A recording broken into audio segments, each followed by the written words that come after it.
तब यहाँ जीरो अपने डॉग से बात कर रहा होता है और वो हमेशा की तरह फिर से लड़कर आया होता है क्योंकि कुछ बच्चे उसका मजाक उड़ा रहे होते हैं। और ऐसा इस वजह से होता है क्योंकि वो एनिमल से बात कर सकता होता है। पर तभी उसकी डॉग उसे समझाती है कि कभी कभी डिफरेंट होना एक अच्छी चीज होती है, क्योंकि डिफरेंट होने का मतलब है कि आपके पास एक यूनिक टैलेंट है। तब जीरो को कुछ भी समझ में नहीं आता है, जिस वजह से उसकी डॉग उसे समझाती है कि वो एक दिन इस बात को जरूर समझेगा। तब हम यहाँ पर देखते हैं कि जीरो बड़ा हो गया होता है और कुछ गुंडों के साथ पंगा ले रहा होता है, जिस वजह से वो लोग उसे डरा रहे होते हैं। पर जीरो को इससे कोई फर्क नहीं पड़ रहा होता और वो उनका और उनके बॉस का मजाक उड़ाने लगता है, जिस वजह से उन लोगों को गुस्सा चढ़ जाता है और एक बंदा जीरो के ऊपर हमला कर देता है। पर जीरो उसके हमले से बचकर उसे लात मार के पानी में फेंक देता है। तो बाकी दो लोग भी जीरो के मूव्स को देखकर हैरान हो जाते हैं और उन लोगों को लग रहा होता है कि वो एक निंजा के साथ लड़ रहे हैं। तो जीरो फिर से उनका मजाक उड़ाने लगता है, जिस वजह से वो लोग जीरो के ऊपर हमला कर देते हैं। पर जीरो उन्हें भी पानी में फेंक देता है। तब वो तीनों डर के वहाँ से भाग जाते हैं और वहाँ पर एक बिल्ला आकर जीरो को इसके लिए थैंक यू कहता है। तुम्हारा इसके लिए बहुत बहुत शुक्रिया जीरो। थोड़े टाइम से ये लोग हमें बहुत ज्यादा परेशान कर रहे थे, पर अब कम से कम ये लोग हमें अकेला छोड़ देंगे। पर अब मुझे तुम्हारी चिंता हो रही है क्योंकि अब ये लोग तुम पर गुस्सा निकालेंगे।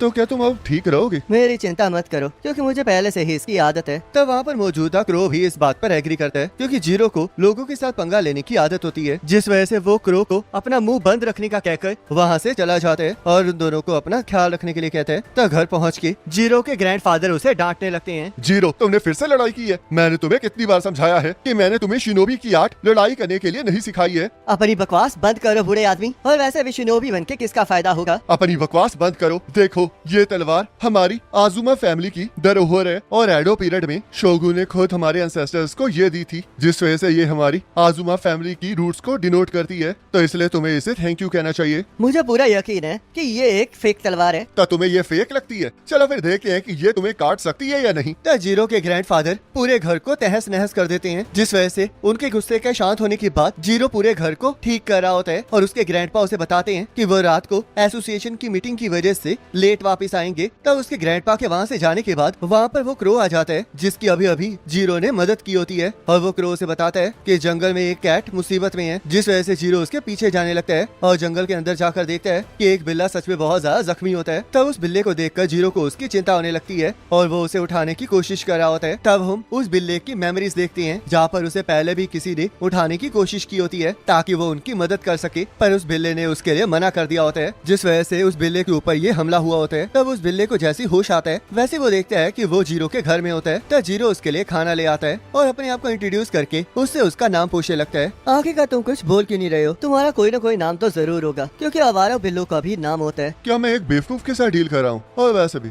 अगर मैं तुम्हें अपना नाम बता भी दूंगा तभी कौन सा तुम मेरी भाषा समझ लोगे? क्या तुम्हें सच में लगता है कि मैं बेवकूफ हूँ? अगर तुमने ज्यादा बकवास की तो मैं तुम्हें एक जोरदार लात मारूंगा। तब वो बिल्ला ये देख के बहुत ज्यादा हैरान हो जाता है कि जीरो उसकी बात को समझ पा रहा है, जिस वजह से वो जीरो के बेड के नीचे छुप जाता है और जीरो उसे समझाने की कोशिश कर रहा होता है कि उसे डरने की कोई जरूरत नहीं है। तब उस बिल्ले को जीरो के अंदर से कोई भी स्पेक्ट्रल एनर्जी महसूस नहीं हो रही होती, जिस वजह से उसे यकीन आ जाता है कि जीरो सच में एक ह्यूमन ही है, पर वो फिर भी बाहर आना नहीं चाह रहा होता। तब जीरो उस बिल्ले के लिए बिल्लियों का फेवरेट खाना ले आता है, जिस वजह से वो बिल्ला बड़ी आसानी से बाहर आ जाता है। तुम्हें सच में पता है कि एक मर्द के दिल का रास्ता उसके पेट से होकर जाता है? ये तो सच में बहुत ज्यादा फनी बात है क्योंकि एक कैट खुद को एक मर्द समझ रही है। मैं एक कैट नहीं हूँ। तो आखिरकार तुम हो कौन? मेरा नाम राघो है और मैं एक इमोर्टल बीइंग हूँ जिसे मोनोनोकी कहा जाता है। लोग हमें अलग अलग नाम से बुलाते हैं पर उन्हें बस इतना ही पता है कि हम एग्जिस्ट करते हैं क्योंकि हम बहुत टाइम तक या तो एनिमल फॉर्म में होते हैं या फिर ह्यूमन फॉर्म में, जिस वजह से लोग हमें नहीं पहचान पाते हैं और हमें से कुछ तो माउंटेन्स में अकेले रहते हैं। ऐसी बात है, पर आखिरकार तुम्हारे जैसा मोनोनोकी ऐसी हालत में कैसे पहुँच गया? मैं तो इसे ये सब कुछ बता के टेस्ट कर रहा था, पर इसे तो सच में इस बात का आइडिया नहीं है कि हम लोग कौन है। मैं इस हालत में इस वजह से पहुंचा था क्योंकि मुझ पर एक और मोनोनोके ने हमला कर दिया था। क्या तुम्हारे बीच में किसी तरह की कोई लड़ाई हुई थी? मुझे ज्यादा कुछ तो याद नहीं है, पर मैं बहुत टाइम से सो रहा था और जब मैं उठा तो कुछ घटिया मोनोनोकेस ने मुझे घेर लिया। वो लोग मेरी मदद चाहते थे, पर जब मैंने बताया कि मैं इसमें इंटरेस्टेड नहीं हूँ तो उन्होंने मुझ पर हमला कर दिया। पर आखिरकार तुमने उन्हें मना क्यों किया? वो भी तो तुम्हारी तरह मोनोनोके ही थे ना? वो इस वजह से क्योंकि मुझे उन जैसे लोग बिल्कुल पसंद नहीं है। वो एक ऐसे पैरासाइट्स हैं जो कि दूसरों की स्ट्रेंथ के आगे अपनी वीकनेस को छुपाते हैं। और आखिरकार मैं ये कह भी क्यों रहा हूँ क्योंकि मुझे नहीं लगता कि एक ह्यूमन मेरी बातों का विश्वास करेगा। वैसे अगर मैं सच कहूँ तो मुझे कुछ भी समझ में नहीं आ रहा है, पर इसका मतलब ये नहीं है कि मुझे तुम पर विश्वास नहीं है, क्योंकि शायद तुम भूल रहे हो कि मैं एक ऐसा पर्सन हूँ जो कि एनिमल से बात कर सकता है। तो आखिरकार मैं कुछ मोनोनोकोस के बारे में जानकर क्यों शौक होऊंगा? तो सच में बहुत ज्यादा अजीब पर्सन हो। तो यहाँ जंगल में एक लड़की इचिका उस जगह पर पहुँच गई होती है जहाँ पर जीरो को राघो मिला होता है और वो अपने चीफ शिबा को राघो के ब्लड के बारे में बता देती है क्योंकि वहाँ पर उसे उसकी स्पेक्ट्रल एनर्जी महसूस हो रही होती है। है तब उसका चीफ शीबा उसे सर्च पार्टी में वापस जाने के लिए कहता है, जिस वजह से हम देखते हैं इचिका वहाँ से गायब हो जाती है और एक और पर्सन राघो को ढूंढता हुआ वहाँ पर आ जाता है। तब यहाँ जीरो राघो को नहला रहा होता है और राघो के जख्म बहुत जल्दी भर गए होते हैं, जिस वजह से उसे यकीन आ जाता है कि वो एक ऑर्डिनरी कैट नहीं है। और राघो भी कहने लगता है कि क्या उसे उसकी बातों पर बिल्कुल भी विश्वास नहीं है। तो जीरो उसे बताता है कि उसे तो बस उसकी आधी बातों पर विश्वास है, क्योंकि बाकी टाइम तो उसे ऐसा लग रहा था कि उसके साथ एक पागल बिल्ली बात कर रही है जो कि मरने वाली है। तब ये सुन के राघो को गुस्सा आने लगता है और राघो को इस तरह नहलाते हुए जीरो को अपनी पुरानी डॉग नाची याद आ जाती है, जिस वजह से राघो उसके बारे में पूछने लगता है। नाची बहुत ज्यादा केयरिंग डॉग थी और जब मैं बुली होकर आता था तब वो मुझे उसे बात करवाने के लिए कहती थी। उसका कहना था कि अगर मैं उसके बालों को धोऊंगा तो वो भी मेरे दिन की सारी थकान को दूर कर देगी। और वो ये भी कहती थी कि वो मुझे पाकर बहुत ज्यादा लकी है, क्योंकि मेरे पास दूसरों की मदद करने का गिफ्ट है और उसके अकॉर्डिंग मुझे सबके साथ उस गिफ्ट को शेयर करना चाहिए, क्योंकि ये एक यूनिक गिफ्ट है। तो राघो भी कुछ कहने लगता है, पर तभी जीरो उसके ऊपर पानी डालकर उसे नहलाने लगता है, जिस वजह से राघो कुछ भी नहीं कह पाता। तो रात को जीरो को सोता हुआ देखकर राघो उसे उसकी जान बचाने का थैंक यू कह के वहाँ से चला जाता है। पर उसे एहसास होता है कि चाहे उसके जख्म भर गए हों, पर फिर भी अभी भी उसकी पूरी ताकत वापस नहीं आई है। तो अचानक से जीरो राघो के पीछे आ जाता है, जिससे कि राघो डर जाता है। तो जीरो राघो से पूछने लगता है कि आखिरकार वो जख्मी हालत में कहाँ पर जा रहा है। तुम्हारा इसके साथ कोई लेना देना नहीं है। आखिरकार इसका मेरे साथ लेना देना कैसे नहीं है? तुम्हें याद है ना कि मैंने तुम्हारी जान बचाई है। मैंने तुम्हें अपनी जान बचाने के लिए नहीं कहा था, तुमने मेरी मदद इस वजह से की थी क्योंकि तुम करना चाहते थे। तो इसलिए इस तरह एक्ट करना बंद करो कि जैसे कि तुमने मुझे बचाया है। और वैसे भी अगर मैं वहाँ पर मर जाता तो ये ज्यादा अच्छी बात होती। आखिरकार तुम कहना क्या चाहते हो? मैंने तुम्हें पहले भी कहा है कि इसका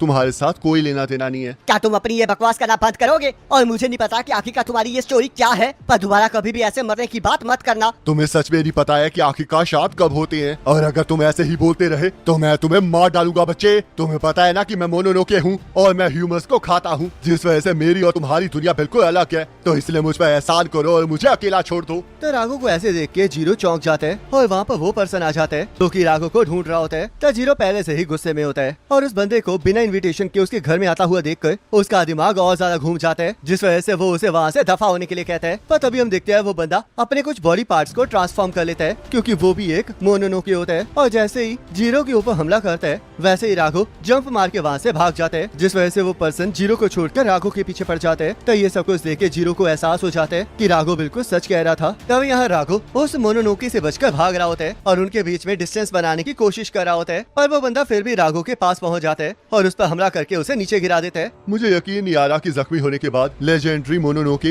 Ragho the black star of doom की हालत इतनी ज्यादा बुरी हो गई है। चलो फिर अब तुम्हें मेरे साथ चलना है। तुम्हें पता है ना कि तुम्हारी सील को ब्रेक करना कितना ज्यादा मुश्किल था, और वैसे भी इतनी मेहनत के बाद मैं नहीं चाहता हूँ कि मैं अपने साथी को मार डालूं। तब राघो कहता है, क्या तुम मजाक कर रहे हो? मैं और तुम साथी नहीं है, क्योंकि तुम लोगों को तो बस मेरी पावर की जरूरत है, और अगर तुम्हें इतनी ही बुरी तरह मेरी पावर चाहिए तो आओ और इसे खुद हासिल कर लो। पर याद रखना कि ये तुम तभी पा पाओगे जब तुम मरने के लिए भी तैयार होगे। तब वो पर्सन इसके लिए तैयार हो जाता है, जिस वजह से वो दोनों एक दूसरे के ऊपर हमला कर देते हैं। पर तभी जीरो तलवार लेके बीच में आ जाता है और उस पर्सन के हाथ पर हमला करके उसे जख्मी कर देता है। तो राघो जीरो को वहाँ पर आने के लिए बेवकूफ कहने लगता है। बेवकूफ मैं नहीं बल्कि तुम हो, और वैसे भी मैंने तुम्हारी जान बचाई है, तो इसलिए अगर तुम ऐसे ही मर जाओगे तो इसका क्या फायदा होगा? तुम बहुत बड़े बेवकूफ हो, क्योंकि तुम्हें एहसास ही नहीं है कि ये कोई मामूली लड़ाई नहीं है। तुम सच में मुझे गुस्सा दिला रहे हो। एक बात जान लो कि किसी को बचाना कभी भी बेवकूफी नहीं होती है, और वैसे भी अगर मैं किसी की मदद करना चाहता हूँ तो मैं उसकी मदद करके रहता हूँ, और मैं ये पूरे दिल के साथ करता हूँ। और वैसे भी अगर मैं यहाँ पर ना आया होता तो ये पर्सन तुम्हें मारने के बाद मेरे पीछे जरूर आता। तो हम देखते हैं वो मोनोनोके ट्रांसफॉर्म हो गया होता है और वो जीरो को इंटेलिजेंट कहने लगता है, क्योंकि जो जीरो ने कहा होता है वो बिल्कुल सच होता है। और जीरो के हमले को देखकर उस मोनोनोके को एहसास हो गया होता है कि जीरो एक शिनोबी है। तब वो मोनोनोके जीरो के ऊपर हमला कर देता है, पर जीरो उसके हमले से बच के उसके ऊपर फिर से तलवार से हमला कर देता है। पर इस बार वो मोनोनोके उसके हमले से बच जाता है और अपनी उंगली को जीरो के आर पार कर देता है। पर जीरो अभी भी हार नहीं मानता और एक और बार उस मॉन्स्टर पर अपनी तलवार से हमला करने की कोशिश करता है, पर वो फिर उसके हमले से बच जाता है। तो राघो जीरो के पास आ जाते हैं और वो मोनोनोके राघो को उसे खाने के लिए कहने लगता है, क्योंकि इससे उसकी पावर वापस आ सकती है। अपनी बकवास बंद करो, नहीं तो मैं तुम्हें सच में मार डालूंगा। बेवकूफ लड़के, तुम्हें बिल्कुल भी एहसास नहीं हुआ कि मैंने तुम्हें तुम्हारे बेनिफिट के लिए ही छोड़ा था, और ऊपर से तुम मेरी वार्निंग्स को इग्नोर करके यहाँ पर आ गई। देखो तुम बिना वजह ही मारे गए हो। मैं तुम्हें खाकर अपनी सारी पावर को हासिल कर सकता हूँ, पर ऐसा मैं कुछ भी नहीं करूंगा, क्योंकि क्योंकि मैं इस पागल डीमन से ऑर्डर नहीं लेना चाहता हूँ, तो इसलिए तुम मुझे खाओगी। तुमने मुझे बचाकर मुझ पर एहसान किया है और अब मैं उसी का फेवर उतार रहा हूँ। तो चलो फिर उठो जीरो और मेरी इस लाइफ को एक्सेप्ट करो। तब वापस स्पेक्ट्रल एनर्जी फ्लो करने लगती है, जिसका एहसास इचिका को भी हो जाता है और वो इसके बारे में अपने चीफ शिवा को भी बता देती है। पर शिवा को पहले इसका एहसास हो गया होता है, जिस वजह से वो अपनी टीम के साथ उस तरफ बढ़ रहा होता है। तो ये सब कुछ मोनोनोके एक्सेप्ट नहीं कर पाता और राघो से कहने लगता है कि उसने एक ह्यूमन के लिए अपने साथी मोनोनोके को छोड़ दिया है।